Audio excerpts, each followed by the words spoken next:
इनका काम पूरा हो चुका। और एक बच्चे होते हैं जवान, उनका काम शुरू हो रहा है। बच्चों का, जवानों का शुरू हो रहा है। अब जवान है, शादी होगी, उनके बच्चे होंगे। और जवान है, उनके माँ बाप है, बुजुर्ग मौजूद, तो उनको संभालना होगा।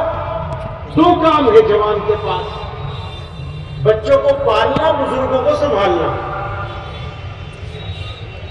शिकायत क्या है?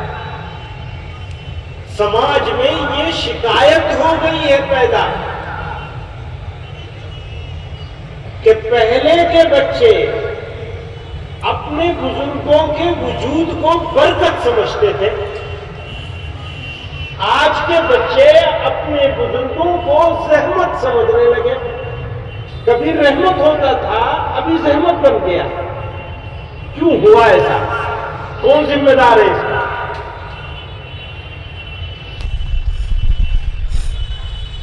पूरा समाज या समाज के अक्सर लोगों में, जवानों में ऐसी पोजीशन क्यों आ गई